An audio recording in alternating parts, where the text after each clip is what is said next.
Ladies and gentlemen, sometimes life feels like a long list of problems, one after the other, some small, some massive. And in those moments, we all ask the same question, why me? But what if you paused for just a moment, and instead of asking why me, you whispered to yourself, what now? What can I make out of this? Because every problem, every heartbreak, every failure is simply a new door waiting to be opened. It is easy to love life when everything is working in your favor, when the plans go right, when people support you, when the future looks clear. But what happens when life throws a setback in your face, when the door closes, when someone you trusted walks away? When the plan falls apart, in those moments we think everything is lost. We call it failure, we call it unfair. But it is actually something else. It is a reset, a new beginning in disguise. Something had to break so that something else could be born. But we rarely see it that way.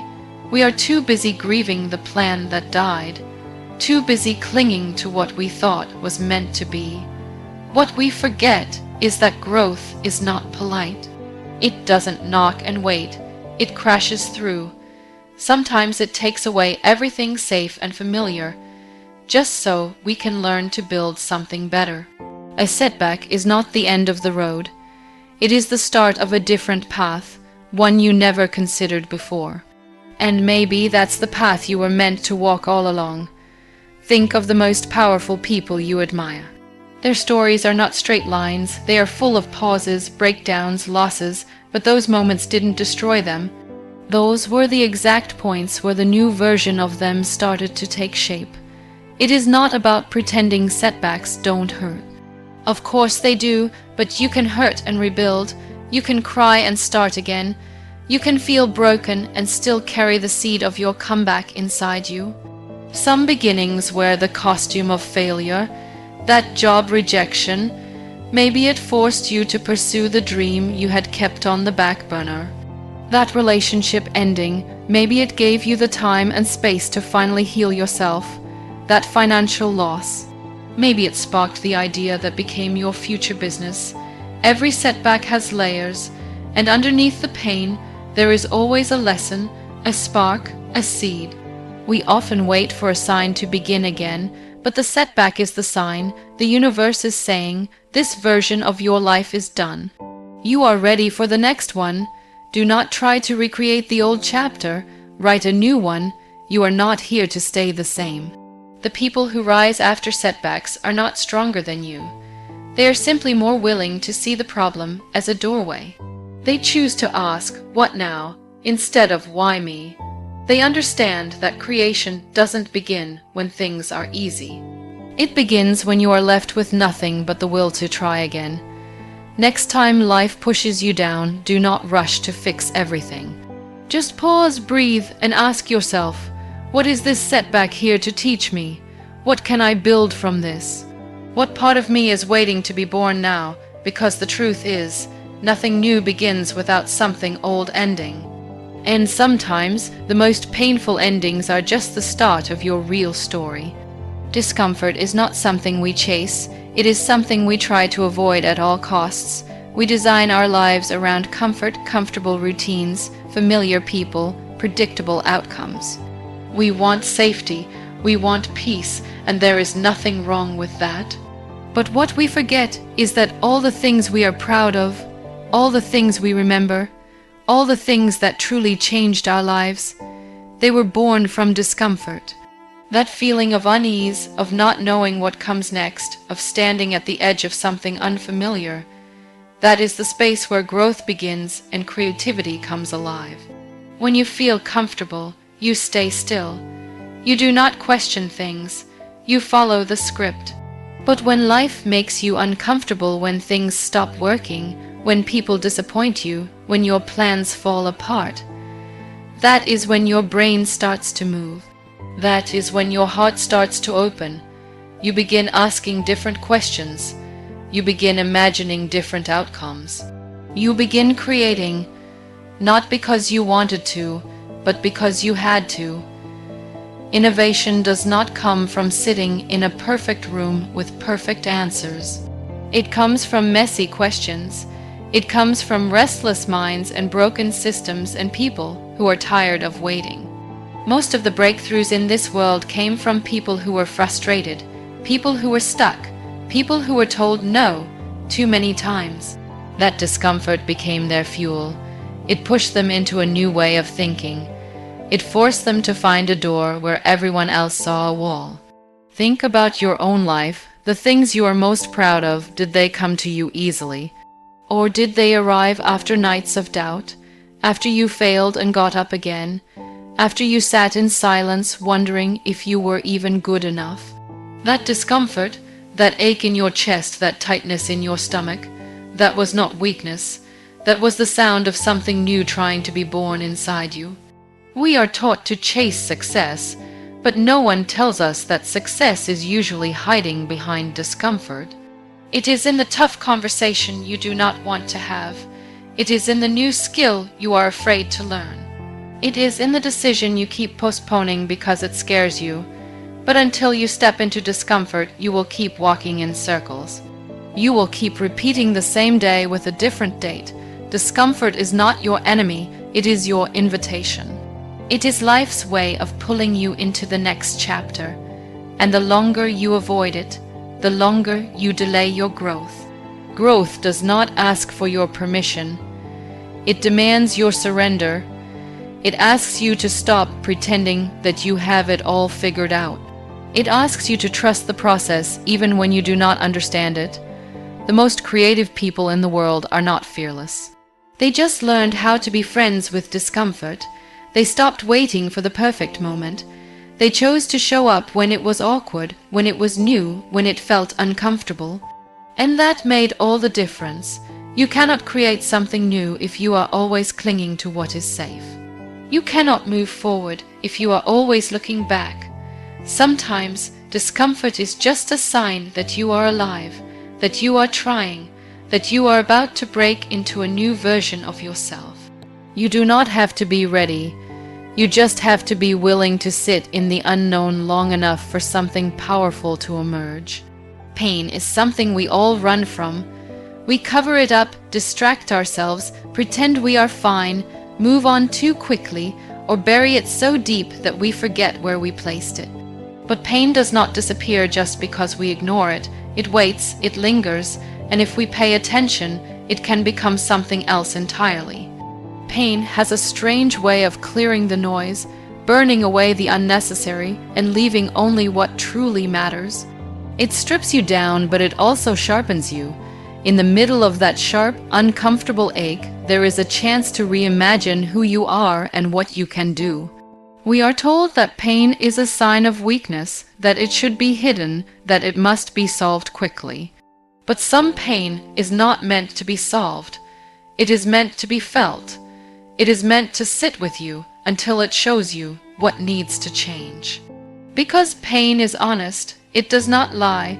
It points to what is broken, to what is missing, to what you have been avoiding. It forces you to stop pretending. It forces you to look at your life without the filters. Sometimes pain is the only thing strong enough to break the cycle. You were doing the same thing every day, living a life that was too small for your soul, accepting less than you deserved. Then the pain came. Maybe it was a loss, maybe it was betrayal, maybe it was just a slow realization that something was not right. And suddenly you could not pretend anymore. Suddenly you had to ask yourself, what do I really want? Who am I really trying to become? What needs to end so that something better can begin? It is not about romanticizing pain or pretending it is easy. It is not. Some pain leaves scars. Some pain changes your entire body, your entire view of the world. But even then it offers you something, a new way of seeing, a new path forward, a new layer of depth. You begin to notice what you never noticed before. You begin to care differently. You begin to create from a place that is not just about success, but about truth. People who have walked through pain do not speak the same way. They do not dream the same way. Their words carry more weight because they have felt the silence of being unseen. Their ideas carry more power because they come from a place of survival, of healing, of rebuilding. Pain gives you access to a part of yourself that joy alone cannot reach. When you are in pain, your imagination becomes a lifeline. You begin to picture something better because staying in the same place is no longer an option. And in that act of imagining, a new version of you begins to form. One that is more resilient, one that is more compassionate, one that understands that creating something new is not just a privilege, it is a necessity. Pain reminds you that life is short, that you do not have time to waste on things that drain your spirit, that your time, your voice, your energy, it matters. And once you feel that kind of urgency, you stop waiting for permission. You stop chasing perfection. You start building. You start expressing. You start becoming, not because everything is fine, but because it is not. And because something inside you refuses to let the story end here. Pain cracks you open, but it also clears the way. It makes room for the real you to rise, and in that rising, you begin to reimagine what is possible. Not just for yourself, but for the world around you. Pain shows you what matters, and once you know that, you cannot go back to who you were before. Growth does not happen in the comfort zone. It never has. When you are surrounded by what is familiar, when your days look the same, when nothing challenges you, you may feel safe, but you are not growing. You are simply surviving, you are repeating, and that may be fine for a while, but deep down, you know there is something more waiting for you. Something that will only appear the moment you step into the unknown. The comfort zone feels warm, but it is also where dreams go to sleep. You do not risk, you do not reach. You tell yourself stories like maybe next year, or I am not ready yet, because staying where you are feels easier. But every time you choose easy, you postpone the version of you that is trying to emerge. Growth begins when you are willing to be uncomfortable. When you take a step into a room where you are not the smartest person, when you say yes to things that scare you, when you admit you do not know yet but you are ready to learn, there is something powerful that happens when you stretch yourself. You become aware of your own resistance. You notice how fear speaks. You catch the excuses you have been making. And instead of running from them, you face them, you listen. You begin to separate your voice from the noise in your head. You begin to understand the difference between real danger and imagined fear. Outside the comfort zone, everything feels amplified. The risk feels bigger, the judgment feels louder, but so does the reward, so does the clarity, so does the confidence. You do not become brave by staying where it is safe. You become brave by choosing movement, by showing up in new spaces, speaking up when your voice shakes, trying again after you fall.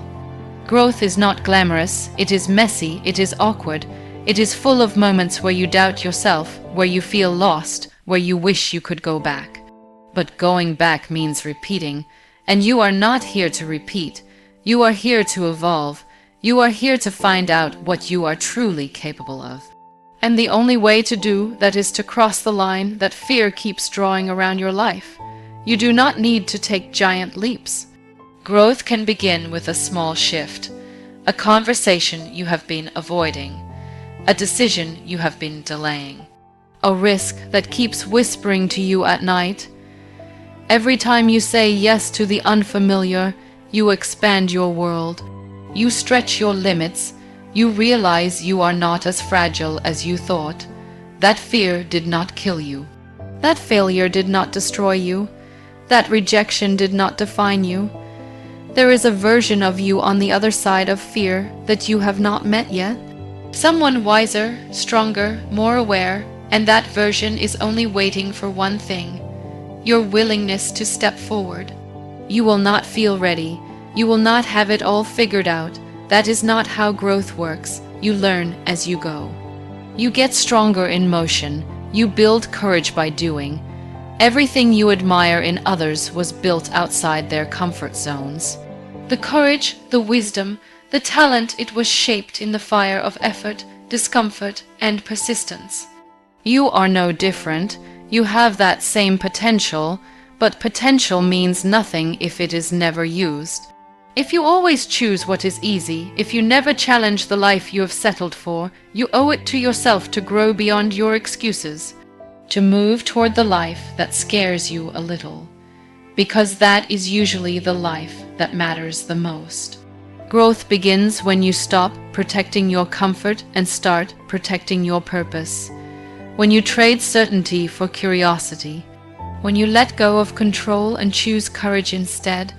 No one likes it when the plan fails. We spend so much time trying to control outcomes, mapping everything step by step, convincing ourselves that if we just do things the right way, everything will fall into place. And sometimes it does, but often life does not follow your script. The job you counted on disappears. The relationship you trusted breaks. The project you poured your heart into collapses. And suddenly you are left with silence, with disappointment, with a blank space where the plan used to be. It feels like failure, like you took a wrong turn somewhere, like you are starting over. But that blank space is not the end of your story. It is the beginning of something different, something you never would have created if the plan had gone smoothly. When the plan fails, something unexpected happens. You are forced to think, really think, not just follow a path, but ask if it was even your path to begin with. You start questioning what you wanted and why you wanted it.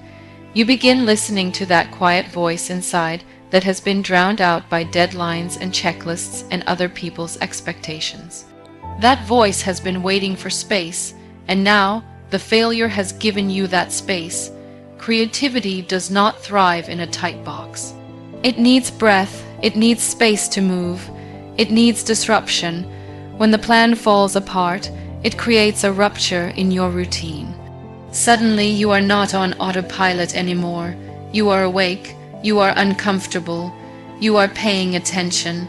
And that is where creativity lives, in the tension, in the uncertainty, in the moment where you stop trying to fix the plan and start asking what else is possible. Some of the most powerful ideas are born in these moments, not in perfect conditions, but in broken ones. Not when you feel in control, but when you feel lost. That is when your mind starts to explore, to wonder, to imagine. You start considering options that you never saw before, simply because the old route is no longer available. Necessity opens the door to innovation.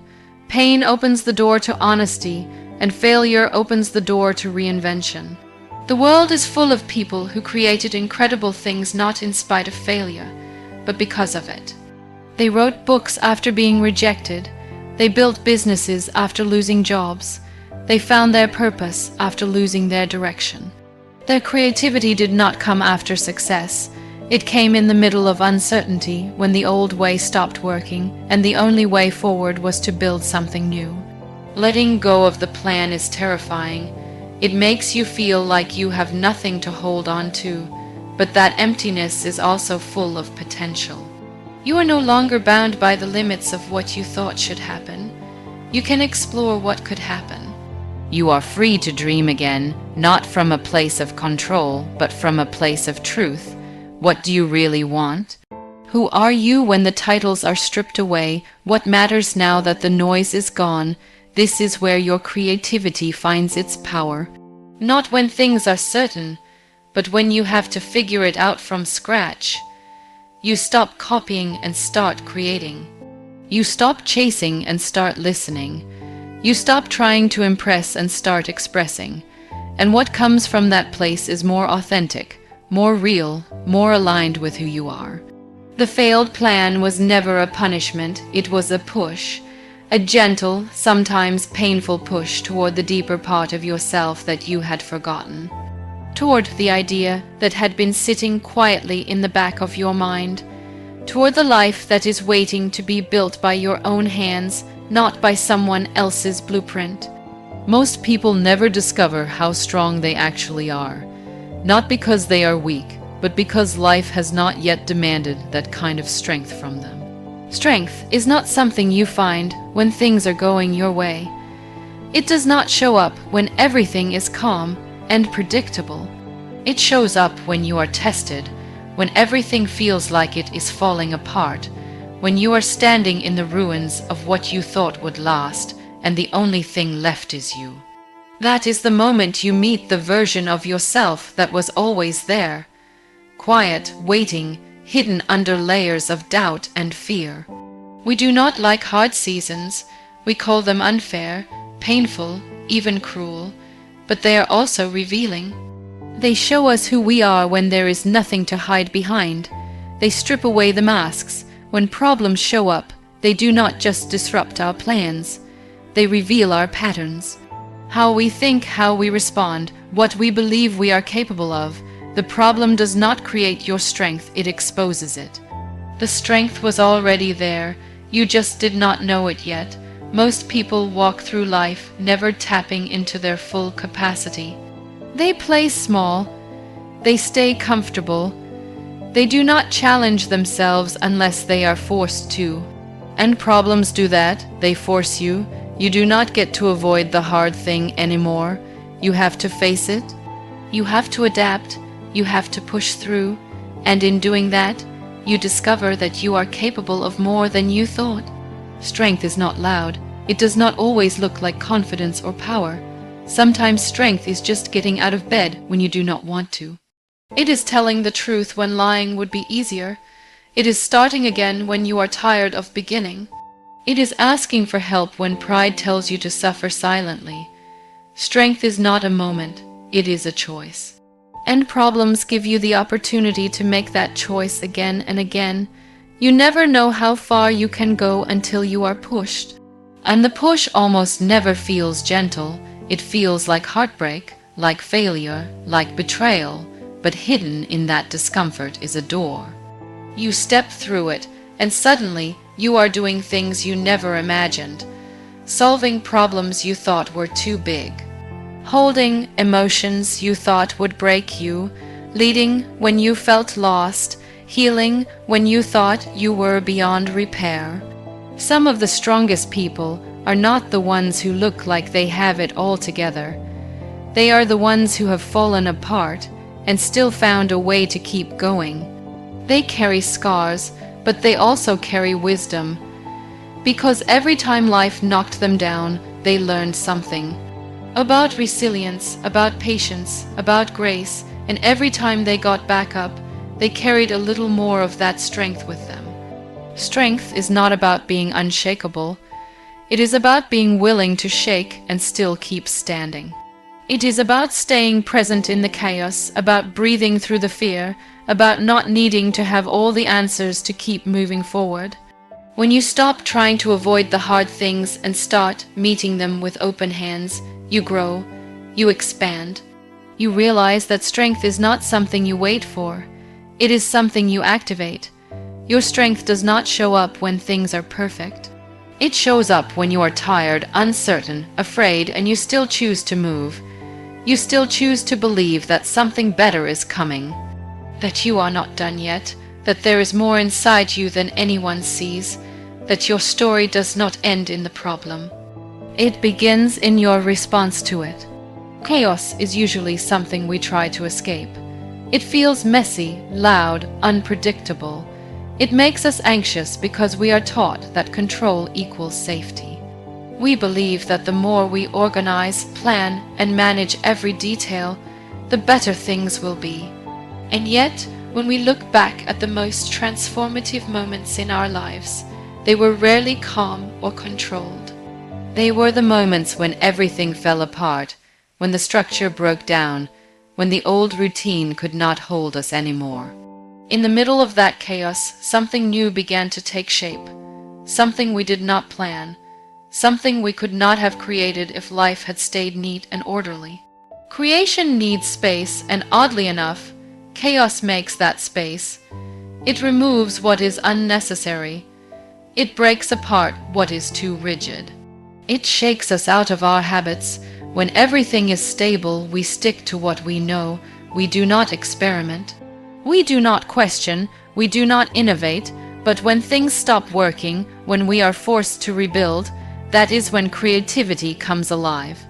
The rules are broken, the expectations are gone, there is room to try something new because the old way is no longer an option. People often wait for perfect conditions to start something meaningful. They wait until life feels calm, until the path is clear, until the timing is right. But creation does not wait for peace. It thrives in the unknown. It finds energy in the urgency, in the tension, in the discomfort. Some of the most brilliant ideas are born when people feel backed into a corner, when there is no plan B, when the only way forward is to make something from nothing. Chaos forces you to get honest. You have to decide what really matters, what you are willing to fight for, what you are ready to let go of. In that process, you uncover a kind of raw truth that cannot be accessed when everything is smooth. You begin to create from a deeper place, not to impress others, but to survive, to express, to rebuild something real. That kind of creation has power, it has soul, it touches people because it was born from fire, not from comfort. When life spins out of control, you learn that control was never the point. You learn to trust yourself more, to listen to your instincts, to be flexible, to adapt, to let things unfold. Creativity is not about perfection, it is about presence. Being present enough in the moment to respond with heart instead of fear. Being present enough to notice the possibility hiding inside the problem. Being present enough to take the next step, even if the path ahead is unclear. Some people avoid chaos their entire lives and wonder why they never built anything meaningful. Others walk straight into the storm, not because they enjoy the struggle, but because they understand what it can produce. They are not afraid of messy beginnings. They are not waiting for certainty. They are creating in real time, with real pain, with real passion. And that is why what they build has impact. You do not need a perfect plan to start creating. You just need to accept that chaos is part of the process. It is not the enemy of creation. It is the spark, the rupture, the fertile ground where something new can grow. When you let go of the need to control everything, you start to find your rhythm in the chaos. You start to trust your own voice more than the noise around you. You start to create not because it is easy, but because you must, because something inside you refuses to be silenced by the storm. Because something inside you knows that even in the mess there is meaning. Even in the fall there is flight. Most people spend their lives searching for answers outside themselves. They read more books, take more courses, follow more people, hoping that someone out there will finally give them the key. The one strategy, the one formula, the one secret that will unlock their potential and fix everything. And yet, no matter how much they consume, something still feels missing. Because the truth is, the solution they are waiting for is not out there. It never was. It is inside them, buried beneath doubt, fear, and the belief that they are not enough. The moment you stop looking outward for permission and begin listening inward for direction, everything changes. Inside you is a compass. It may not speak loudly, it may not always make sense to others, but it knows. It knows what you are drawn to. It knows what you are meant to build. It knows when something feels wrong, even if everyone says it is right. And yet, most people silence that compass. They trade it for validation, for rules, for fitting in. They convince themselves that someone else must know better, but your life is not a copy-paste template. It requires your voice, your vision, your way. You do not need to be perfect to find the answer. You do not need to have everything figured out. You just need to get quiet enough to hear yourself think. Most of the time, it is not clarity we lack.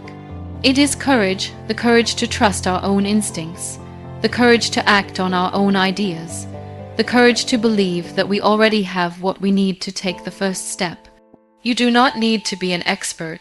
You need to be honest, honest about what is calling you, honest about what is not working anymore, honest about the truth you are tired of denying, The solution is often simple, but simplicity scares us. It feels too obvious, too personal, too quiet. We are conditioned to think that real solutions must be complicated, must come with a certificate or a logo or a shiny promise. But the real solution is the one that feels like peace, like alignment, like relief. It is the path that asks you to return to yourself, to remember who you were before the world told you who to be. Even in your darkest moments, you still carry that solution. Even when you feel lost, it is still there, waiting for you to listen. The pain you are feeling might be the very thing pointing you toward it. The frustration you cannot shake might be trying to guide you. The idea you keep dismissing might be the one thing you are meant to bring into the world. The solution is not always in the form of a plan. Sometimes it is a shift, a perspective, a decision to stop waiting and start becoming. When you stop outsourcing your power and start trusting your process, you begin to move differently. You stop waiting for the perfect conditions. You stop trying to be like everyone else. You begin creating from a place of truth, not comparison. And what you create from that place has depth, it has energy, it has soul, because it came from within you, not from a checklist, but from a conviction. Every time you doubt yourself, remind yourself that no one has lived your life. No one has felt what you have felt. No one carries your specific blend of insight, experience, and vision. You are not behind. You are not broken. You are not waiting for someone else to save you. You are the solution. You are the idea. You are the beginning of something new. You do not need to know how it will all unfold. You just need to begin. You just need to believe that what is inside you is not only valid, it is valuable, it is needed, it is enough.